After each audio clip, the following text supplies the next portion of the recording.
শ্রী কৃষ্ণ শ্রীমৎ ও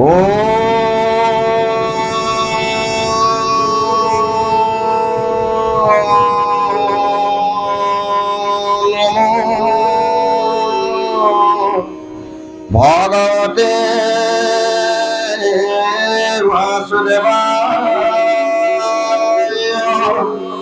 শ্লোক ইয়ান্মাদ্যস্য যতো অন্নয়াদিকারচ্ছাখে সভিজ্ঞসরা তেনে ব্রহ্ম ইদাজাদিকময়ে মুহ্যন্তি অক্ষরায় তেজো ভারে বিদাং যথা বিনিময় যত্রাতি সর্বহমেশা अन्नासना सदा निनस्त गुहकं सत्यं परं धीमहि धर्मः प्रजिता कल्पभूमत्र परमो निमुत्सराणां सतां विद्यां वास्तवमत्र वस्तु शिवदं तपत्रयं नमः श्रीमद्भागवते महामुनिकिते किंवा पुररेश्वर सद्विद्रमध्यात्मकृतिभिः सुशासुभिस्तत्क्षणा निगमकल्पकारो दलितं फलं शुभमुखादमितभ्रमसंयुतं पिबत भागवतं रसमयं रसिका भुवि भावुका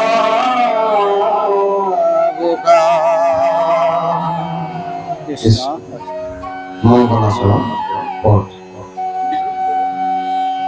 জয় জয় কৃষ্ণ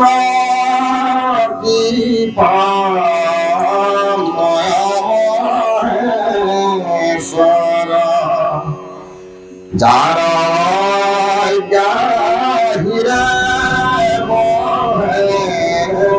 ব্রহ্মা হরিহর মৎস্য কুর্ময় অবতার আদি অংশ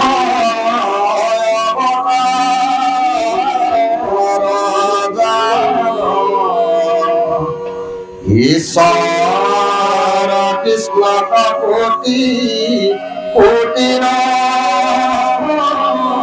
নমস্কার নমো নমো মধুরারি পুমারি অন্তর্জয় তমাতি পূজা কস্মরি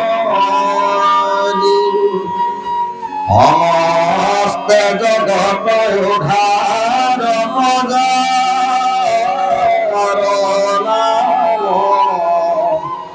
হেন কৃষ্ণ করু সহস্র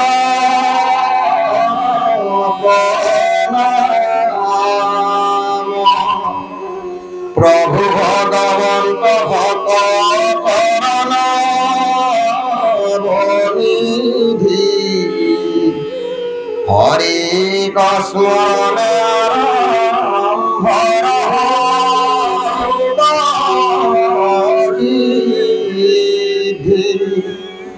পরীক্ষিত মুখ্য কথা দ্বাদশ স্কন্ধ কৃষ্ণ শরণে ভনে কিঙ্কর কৃষ্ণ হরে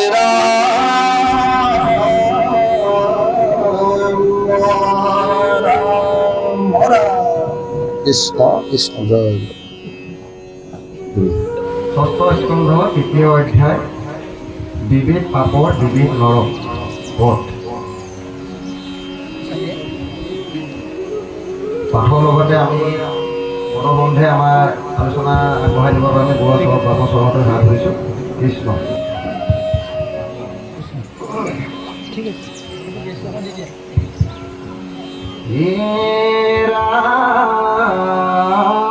নিগদতি হুকমুনি পুনানি পবৰ যেন পাপে জীবানৰ কত পৰৈন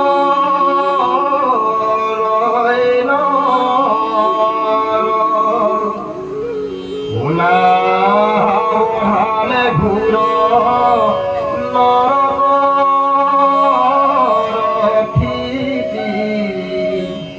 ইহা কহুনিলে হুৱে পাপ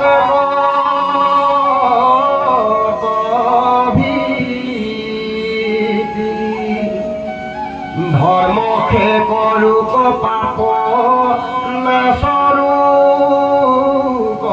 প্রাণী কৃষ্ণরে খেয়া যাইতু সারিবে দবানি হে রাম হিজে মহাপাপ মাধবর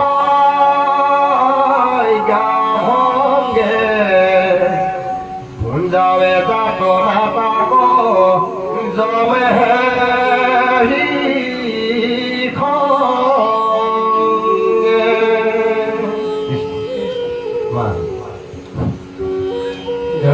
শংকৰ সৰ্বগুণাকৰি নাহিকে পাম তোহাৰী চৰণ হাত প্ৰতিবাৰ সকলো প্ৰণাম হাত প্ৰতিবাৰ। আজি পাঠেকী বাপৰ প্ৰমুখে আমাৰ গুৰুজনাৰ একান্ত বয়স ভক্ত পৰিয়ালটি নিমন্ত্ৰণ ক্ৰমে আজি এই পবিত্ৰ স্থানত সমবেত হোৱা আমাৰ বাপাই মাতৃ সমস্ত শ্ৰীচৰণত আমি ভক্তি ভৰাহে নিবেদন জনাইছোঁ। জয় জয়তে কৃষ্ণ। আজি এই পবিত্ৰখনত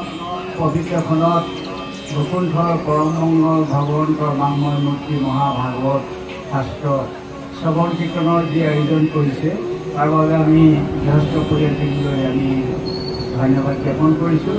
আৰু আমি এই কথাষাৰ এইকাৰণে উল্লেখ কৰিছোঁ যে আমি আপোনালোকে আমাক বিশেষভাৱে ভাগৱত আগধৰিবলৈ আজ্ঞা দিছে যদিও আমাৰ মহাভাগৱত শাস্ত্ৰখন আচলতে ভকতসকলৰ ভাৱনাৰ ওপৰতহে ইয়াৰ ৰসটো আচৰণ কৰিব পাৰি।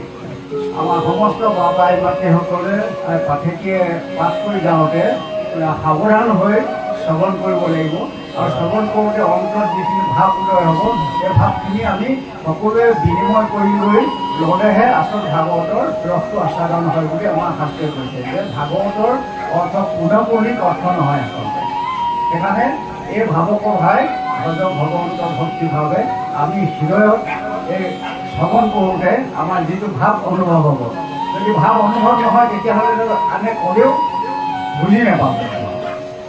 সেইকাৰণে আমাৰ সমস্ত জনে ইয়াত সহযোগ কৰিব লাগিব। বিশেষভাৱে যে এজন ব্যাখ্যাকাৰ কৰিব, আজিকালি আমাৰ তেনেকৈ চলিছে যে বিশেষভাৱে এজনে ভাগৱত ব্যাখ্যা কৰি যায়, বাকীসকলে বুজিছে নাই পূজা প্ৰথম নাচায়, তেওঁ মানে শাস্ত্ৰ ঘোষা পথ আওৰাই কৰি গৈ থাকিব, বাকীসকলে শুনি কেনেকুৱা পাইছে কি নাই পোৱা এইখিনি অনুভৱ কৰিবলৈ সময়ো নিদিয়ে।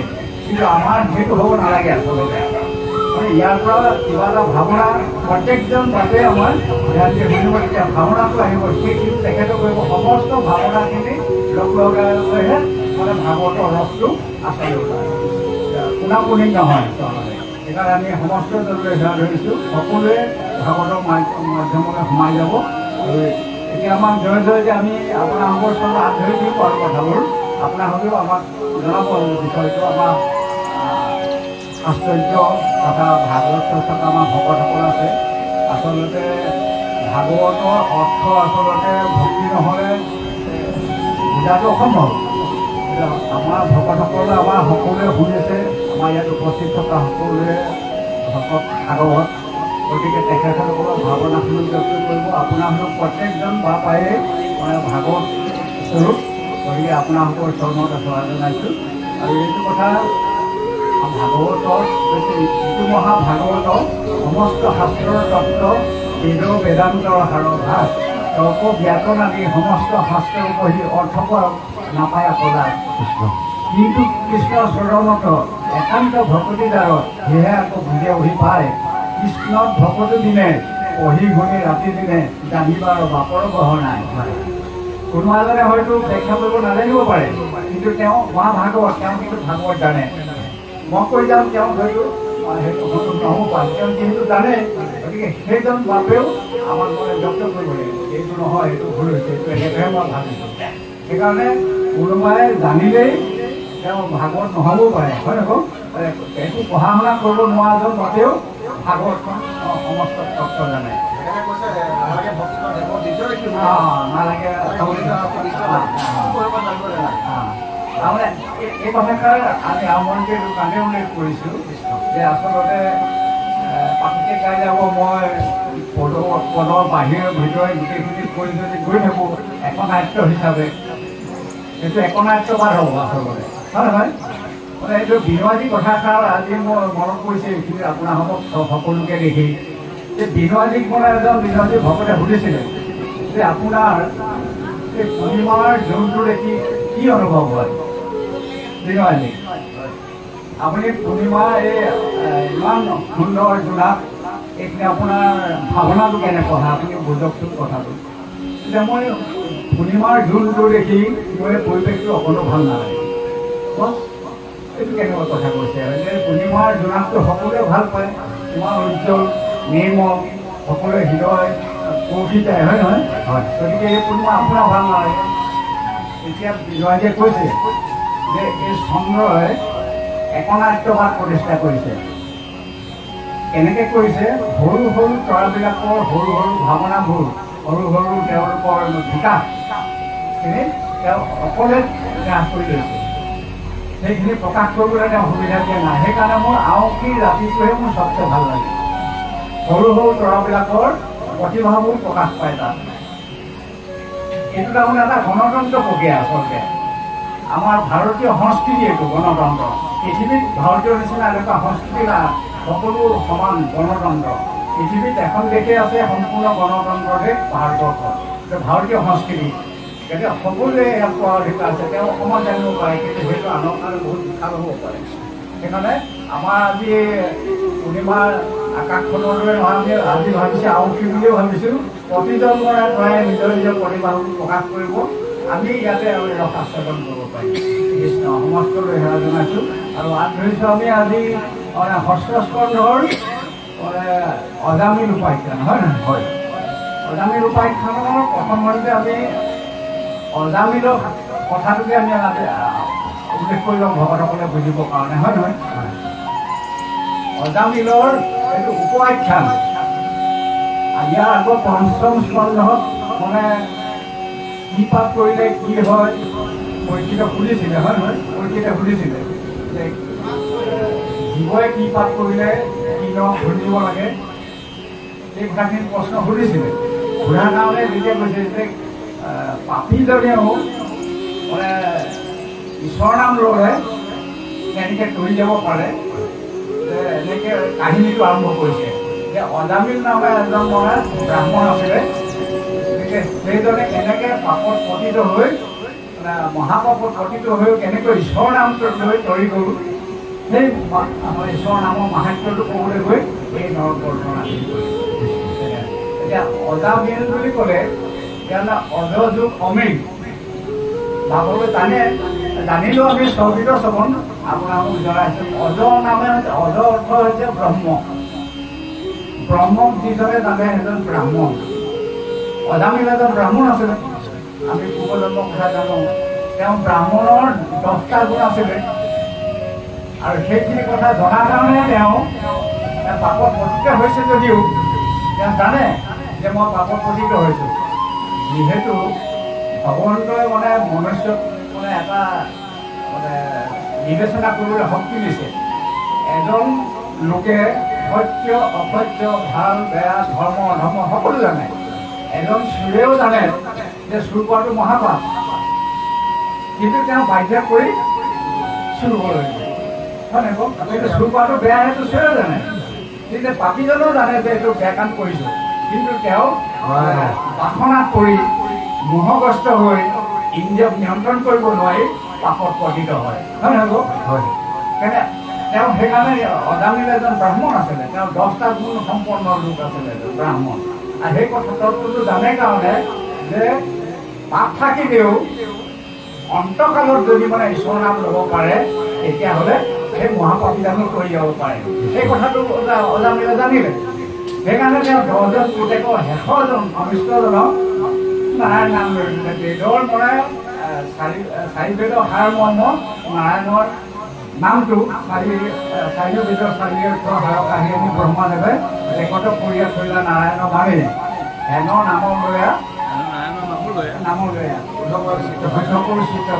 এই মানে চাৰি বেদৰ সাৰ মৰ্ম নাৰায়ণ নামটো যদি ল'ব পৰা হয় অন্তকালত তেতিয়াহ'লে থৈ যাব পাৰে সেইকাৰণে মোৰ অতিকে প্ৰিয় কনিষ্ঠ পুত্ৰৰ নামটো থৈ লৈছে তাৰমানে যিহেতু ব্ৰাহ্মণ সেই ব্ৰাহ্মণ হৈও যিজনে ব্ৰহ্মৰ লগত মিল নাই তাৰমানে ভকতি জানে কোনখিনি কৰিব লাগে কিন্তু জানিও তেওঁ ভকতি নহয় বিষয় বাসনা প্ৰতি ধাৱমান কথা বুজিলে নাই সেইকাৰণে অজামিলৰ কাহিনীটো মোৰ তত্ত্ব সেইটো ক'লে তেওঁ ব্ৰাহ্মক জানে যদিও কিন্তু ব্ৰহ্মৰ লগত মিল নহয় অজ মানে ব্ৰহ্ম যুগ অমিল অজামিল আমাৰ ভকতসকলে জানে যদিও আমাৰ নতুন প্ৰজন্মৰ ডেকাসকল বা সকলোতো নাজানিব পাৰে সেইকাৰণে আৰম্ভণিতে মোৰ মানে অজামিলৰ কাহিনীটো এটা উপাখ্যান কেনেকৈ পাপীজনেও ঈশ্বৰৰ নাম লৈ কৰি যাব পাৰে সেই মূল তত্ত্বটো কিন্তু সেইটো অজামিল মহাভকত আছিলে বৈষ্ণৱ আছিলে হয় নহয় ব্ৰাহ্মণ আছিলে সেইকাৰণে তেওঁ লৈ গ'ল তেওঁ আগতে মানে বেংক বেলেঞ্চ থকাতে তেওঁ ডিপজিট আছে আমি আকৌ মানে পাপ কৰি যাম আমাৰ ডিপজিট নাই নহয় আমিতো ব্ৰহ্মক নাজানো যদি সেই বুলি আকৌ মানে অজামিলৰ নিচিনাকৈ আমি মই ব্ৰহ্ম নাৰায়ণ কৰি দিম বাচি যাম কিন্তু সেইটো নহ'ব সেইটো হ'বলৈ হ'লে সাধনা কৰিব লাগিব তাৰমানে অন্তকালত আমাৰ প্ৰথমে দশইন্দ্ৰিয় যেতিয়া বিকল হৈ যায় প্ৰথমে আমাৰ বাক শক্তিটোৱে শেষ হৈ যায় আমি পাইছোঁ হয় নহয় বোলে ক'ৰ পৰা আহিলে বোলে এই বাপজন বোলে এটা হত্যাগত নহয় যাবলগীয়া হৈছে কেনেকুৱা নহয় মাথেৰালে আৰু তাৰমানে দশইন্দ্ৰিয় প্ৰথম মানে বাক শক্তিটোৱে মনত প্ৰৱেশ কৰি গৈছে মনত যদি আমাৰ মগজত যদি ভগৱন্তৰ নাম ছেভ কৰি থোৱা নাই তেওঁ কেনেকৈ স্মৰণ কৰিব গতিকে আমি ভালে থকা অৱস্থাতে ভগৱন্তৰ নাম লৈ আমি কবচ হিচাপে কণ্ঠগত কৰি থ'ব লাগিব স্মৃতিবোৰ আমাৰ স্মৃতিবোৰ মানে আমাৰ যিবোৰ মানে আমাৰ বৈষয়িক ভোগবোৰ খন্তেকীয়া হ'লেও সেইবোৰ আমাৰ স্মৃতি হিচাপে মগজত ছেভ হৈ থাকে এই স্মৃতিবোৰ অন্তকালত সেইবোৰ আশালৈ পৰিৱৰ্তন হয় আশা এটা থাকি যায় বিষয় মুখৰ প্ৰতি মানে তেওঁৰ যিটো খন্তেকীয়া যদিও সেইটো স্মৃতি হিচাপে দীৰ্ঘস্থায়ী হৈ থাকে সেই দীৰ্ঘস্থায়ী হৈ গ'লে সেইটো আশালৈ ৰূপান্তৰ হয় সেই আশাটো মৰিব সময়ত যদি সেই আশাটো পূৰণ কৰিবলৈ তেওঁ থাকি গ'ল নহয় সেই কথাটো যদি আহি যায় নাৰায়ণৰ নাম ল'ব নোৱাৰিব গতিকে সেইকাৰণে মৃত্যুৰ সময়ত ঈশ্বৰৰ নাম আহিবলৈ হ'লে আমি সাধনা আগতীয়াকৈ কৰি থ'ব লাগিব কেনেকৈ সাধনা কৰিব লাগিব এইবোৰ কথা পিছত ওলাব কিন্তু মূল তত্ত্বটো এইটো কোৱা হৈছে এতিয়া আমি নৰকৰ কথাটো কৈছোঁ দেই দীঘলীয়া হৈছে নেকি বাৰু এতিয়া মানে নৰকৰ কথা বৰ্ণনা দিছে আমাৰ বহুত নৰক আছে হয় নহয় হা 84 নৰক আছে নহয় নৰক আছে বিভিন্ন নৰক আছে সেই কাপ অনুসৰি সেই পালে এতিয়া ধৰি লওক নৰকত এজন ৰজা আছে হয় নহয় যম এইটো মহাভক্ত ভগৱন্ত সেইজনক দায়িত্ব দি থৈ দিছে নৰকৰ ৰজা তেওঁ মানে অজস্ৰ কোটি তেওঁৰ দূত আছে যমদূত গোটেই পাপীসকলক ক'ৰ পৰা কেনেকৈ আনিব লাগিব কেনেকৈ কি শাস্তি ৰিপৰ্ট দিবগৈ লাগিব সেই অনুপাতে তেওঁ শাস্তি হ'ব নৰক তাৰমানে সেই নৰকলে কাক লৈ যায় পাপীসকলক লৈ যায় হয় নহয় কোনে কি পাপ কৰিছে সেইবোৰ মানে যমে তাৰ পৰা থাকিয়ে অন্তৰ্জামী হিচাপে চব নোট কৰি গৈ থাকে কোনে কি পাপ কৰিছে আৰু মানে চকুৰে দেখা এজন আৰু নেদেখা জনাই থাকে সেই হিচাপটো ভকতসকলে জানে। গতিকে এই যে নৰকখন আমি এতিয়া বাস্তৱৰ লগত মিলাই চাব লাগিব যে ভগৱন্তৰ আমাক সৃষ্টি কৰিছে, হয় নহয়? ভগৱন্তই আমাক এইটো যিটো যন্ত্ৰ সৃষ্টি কৰি দিছে, ভগৱন্তই পৃথিৱীত আৰু এনেকুৱা এটা যন্ত্ৰ নাই, অট'মেটিক। গোটেই ব্ৰহ্মাণ্ডত যিবোৰ বস্তু নাই, আমাৰ দেহটোতো সেইবোৰ বস্তু নাই। আমাৰ দেহটোৰ যিখিনি পদাৰ্থ আছে ব্ৰহ্মাণ্ডত আছে, ব্ৰহ্মাণ্ডত নথকা মানে হেৰি আমাৰ শৰীৰত নাই, আৰু আমাৰ শৰীৰত থকা মানে সমস্ত হেৰি বস্তু ব্ৰহ্মাণ্ডত আছে। গতিকে ভগৱন্তই আমাক এনেকুৱা এটা শৰীৰ সৃষ্টি কৰিছে, সেইটো এই শৰীৰটোৰ মানে ব্ৰহ্মাণ্ডত নথকা একো বস্তু নহয়, ব্ৰহ্মাণ্ডত থকা বস্তুৱে হেৰি কৰিছে। গতিকে এই শৰীৰটো পঞ্চমতিক দেহটো ঈশ্বৰ ভগৱন্ত মানে পৰমপুৰুষ ভগৱন্ত আমাৰ হৃদয়ত আছে, তেওঁ লৈ চলাই আছে, তেওঁ খুৱাই আছে, হয় নহয়? ওলাই যোৱাৰ পিছত দেহটো ইয়াতে পঞ্চমতি দেহটো ইয়াতে পৰি থাকিব, জমে ৰূপ কাক লৈ যায়, সেই চিন্তাটো আহিব লাগিব, হয় নহয়? জংঘলে কাক লৈ যায় আৰু তাত গৈ পেলাই কেনেকৈ শাস্তি দিবগৈ, এই কথাখিনি আমাৰ ভাৱনাটো আহিবৰ কাৰণে আপোনালোকক কৈ থৈ দিছোঁ। আৰু সেই অনুপাতে কেলৈ হয় মানে পাপ মনে ভগৱন্তই আজ্ঞা দিয়া শাস্ত্ৰখনৰ আমাৰ যে যন্ত্ৰটো সৃষ্টি কৰি দিছে, আমাৰ যেনেকৈ বিভিন্ন গাড়ী কোম্পানীয়ে বনাই দিছে, ইঞ্জিন বনাই দিছে, এখন মেনুৱেল দিয়ে, এনেকৈ কৰিব লাগিব।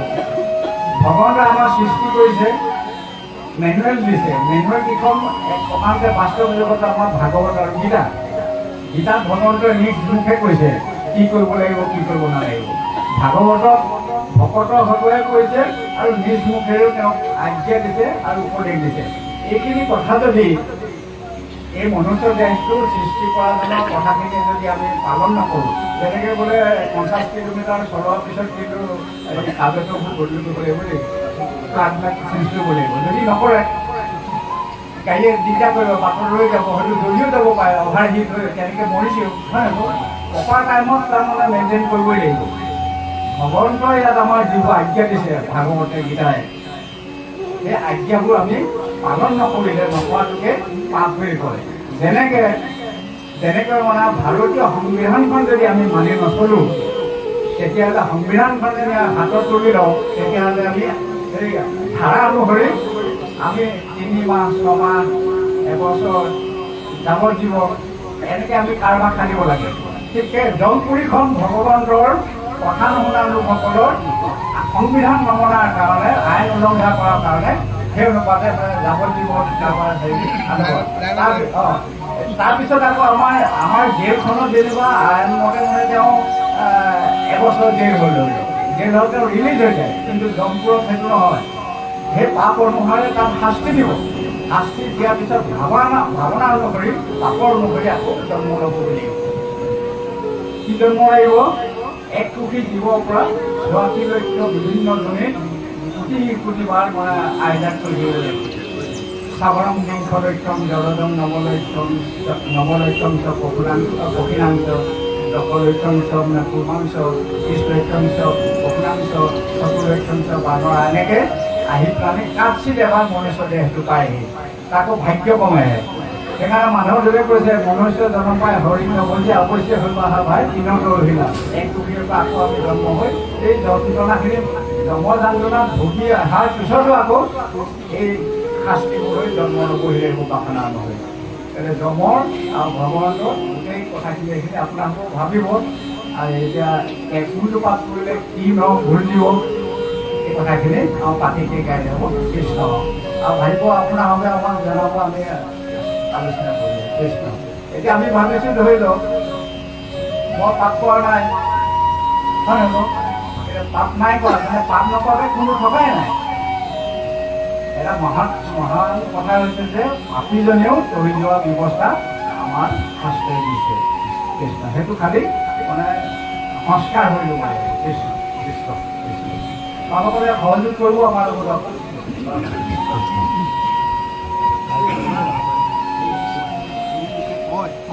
এইবিলাক সংঘই উলিয়ালে কথাহে, মানুহে উলিয়ালে কথা। মোৰ পৰা জম নকৰিলে গৈ পাইছে নেকি?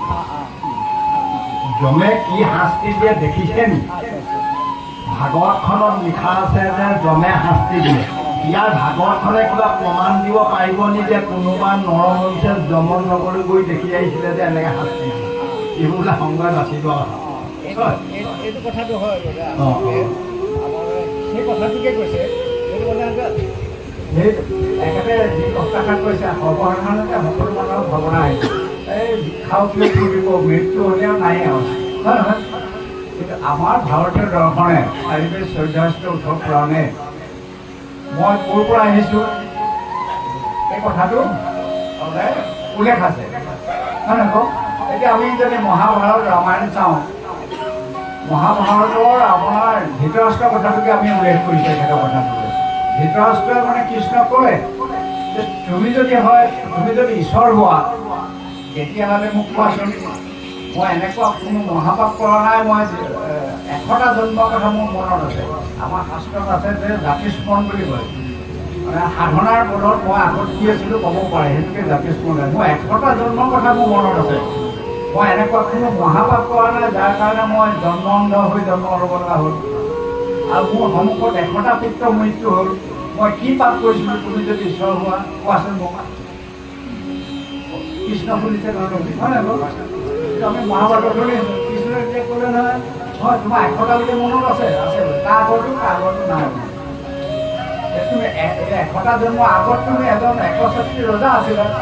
সেই পক্ষী বিকৰণৰ কথাটো কাহিনীটো কৰিছে, আমি সেইটো নকওঁ বাবে শিকিবলগীয়া হ'ব। গতিকে আমাৰ ভাগত আমাৰ হিন্দু শাস্ত্ৰই মই ক'ৰ পৰা আহিছোঁ কি কৰিছোঁ গোটেই কথাখিনি সেইটো খালি বিশ্বাসৰ ওপৰত কথা। সেইটো বিশ্বাস কাৰ আহিব? আমি দুখন জগতত বাস কৰিছোঁ। এখন ভৌতিক জগতৰ বিষয় বাসনা ভোগৰ কাৰণে যিসকলে জন্ম লৈছিলোঁ ভাবিছে সেইসকলে প্ৰশ্নটো কৰিব। কিন্তু আমি এখন আধ্যাত্মিক জগতত কৰিলে দুটা চকু যেনেকৈ আছে আমি দুখন জগতত বাস কৰিছোঁ, এখন আধ্যাত্মিক জগত আৰু এখন ভৌতিক জগত। ভৌতিক জগতত মানে জ্ঞান দিবৰ কাৰণে আমাৰ যিখিনি জ্ঞান লাগে আমাৰ মগজে সেইখিনি দিব, কিন্তু আধ্যাত্মিক জগতখনত প্ৰৱেশ কৰিবলৈ হ'লে এখন হৃদয় লাগিব।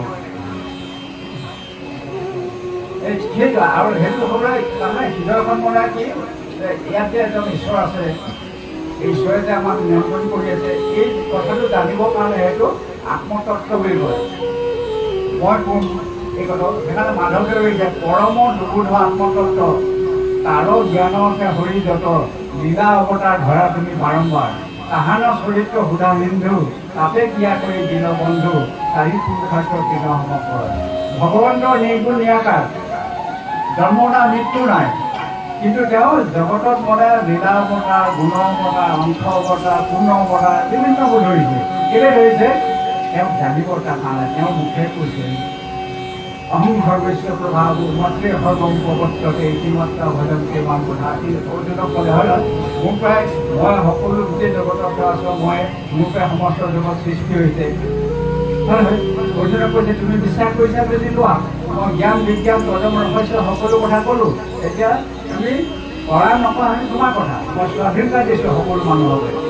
তাৰমানে অৰ্জুন মানে গোটেই মানৱ জগতৰ মানুহৰ প্ৰতিনিধিত্ব কৰিছে। গতিকে সেইটো তুমি যদি বিশ্বাস কৰা লোৱা, বিশ্বাস নকৰা যদি অধোগতি যাবা। সেইকাৰণে বিশ্বাসতে ঈশ্বৰ, ঈশ্বৰ সত্যতে ঈশ্বৰ, তুমিহে কেৱল সত্য বিশ্বাস হবে আনা সত্য সেইটো ঈশ্বৰ হয় নহয়। আৰু সেই তাক সত্যটো বিশ্বাস কৰাটো বিশ্বাসেই ঈশ্বৰ। গতিকে এই যে আমাৰ হিন্দু দৰ্শনটো সেইটো যদি বিশ্বাস কৰে তেতিয়াহ'লে ঈশ্বৰ অনুভৱটো কৰিব। সেইজনে এইটো কথা নকয়। সেইকাৰণে মহাত্মা গান্ধীয়ে সেই নাস্তিকজনক কৈছিলে তুমি তোমাক বিশ্বাস কৰা নকৰা। বহুত সময় তাৰমানে তেওঁ এজন নাস্তিক যুৱকক পাইছিলে মানে মহাত্মা গান্ধীয়ে, তেওঁ বোলে ঈশ্বৰ বিশ্বাস নকৰে, তুমি তোমাক বিশ্বাস কৰা নকৰা। বহুত সময় লৈ পেলাই আমি ভাবি কৰি কৰোঁ সেই বিশ্বাসেই ঈশ্বৰ। সেইটো তুমি নিজক বিশ্বাস কৰিছা নহয়, সেইটো এক্সপাণ্ড কৰি দিয়া জগতলৈ, সেইজনে ঈশ্বৰ। গতিকে এখেতে কোৱা কথাটো আধ্যাত্মিক জগতত প্ৰৱেশ নকৰা সকলৰ কাৰণে এইটো কথা বিশ্বাসে নিৰ্ভৰ হৈ কৃষ্ণ কৃষ্ণ এনেকৈ ৰস আচলতে এইটোৱে কথাটো হয় হয়, ৰসটো এনেকৈ ওলাব কৃষ্ণ। যদি নিজে নাস্তিক নিজক বুজি পায় তেনেহ'লে গোটেই জগতটো যদি নাস্তিক হৈ যায় তেতিয়া সি ভাল পাব নিদিয়ে। কথাটো যদি আজি যদি মই নিজে নাস্তিক তেতিয়া মই যদি নিজকে চিনি পাওঁ তেতিয়া মই যদি নাস্তিক গোটেই জগতখন নাস্তিক হৈ যায় তেতিয়া মই কৈ থাকিম। গতিকে মই নিজে নিজকে অনুমোদন কৰিব লাগিব যে মই নাস্তিক হ'ব নালাগিব, এতিয়া গোটেই জগতখন ভাল হৈ যাব, তেতিয়া মই থাকি ভাল পাম। মহাত্মা গান্ধীৰ উদ্দেশ্যটো সেইটোৱে আছে। আচলতে কথাটো এনেকুৱা ধৰণৰ, আমি মানে কোন পথেৰে আমি গতি কৰিম, হয় কওক? মানে হেৰি ধৰ্মৰূপী বোকে যুধিষ্ঠিৰক সুধিছিলে যে 4টা ভাতি যে পানী খাবলৈ আহি মৰিলে, তেতিয়া মানে 4টা প্ৰশ্ন সুধিছিলে, হয় নহয়? 5টা সুধিছিলে, 5টা সুধিছিলে। তাৰে এটা হৈছে আমি এখেতে ক'ব লগা কথাটো বৰ দুখ কি? তেতিয়া মহাপুৰুষেশ্বৰ গতানুপন্থা, হয় হয়, মহাপুৰুষসকলে যিফালে গতি কৰিছে সেইফালে গতি কৰিব লাগে। আমি মহাপুৰুষ নহয়, মই নাস্তিক, মই ঈশ্বৰ বিশ্বাস নকৰোঁ, মই কোৱা কথাষাৰ নহ'ব, মহাপুৰুষজনে ক'লেহে হ'ব। গতিকে মহাপুৰুষে ভগৱন্তই যুগে যুগে মানে মহাপুৰুষ হিচাপে জগতখন সুন্দৰ কৰিবৰ কাৰণে, পথ দেখুৱাবৰ কাৰণে অৱতাৰ হৈ আছে। গতিকে মহাপুৰুষসকলৰ কথাখিনিহে আমি মানিব লাগিব, সাধাৰণজনৰ কথা মানিলে নহ'ব নহয়। মই কোন? মইতো একো নাজানো, মই মহাপুৰুষ নহয়, হয় কওক? সেইকাৰণে মহাপুৰুষে চব গতানুপন্থা, সেইকাৰণে আমাৰ ধৰ্মটো সেইকাৰণে মহাপুৰুষে ধৰ্ম বুলি কয়। শ্ৰীমন্ত শংকৰদেৱ সংঘ বুলি নহয়, গতিকে ভাগৱত ধৰ্মটো এইটোতো মহাপুৰুষে ধৰ্ম। মহাপুৰুষসকলে যুগে যুগে অৱতাৰ হৈ দেখুৱাই আহিছে। গতিকে মহাপুৰুষৰ কথাই শুনিব লাগিব, আমি লৌকিক কথা শুনিলে নহ'ব, শাস্ত্ৰসন্মত হ'ব লাগিব। সেইটো কথা, সেইটো শাস্ত্ৰসন্মত নহ'লে যিকোনো কথা ক'ব, কিন্তু আমি পাৰ বান্ধি ল'ব লাগিব।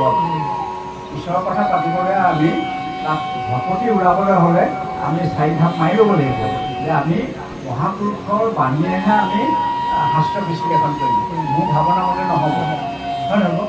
কথাটো ধুনীয়া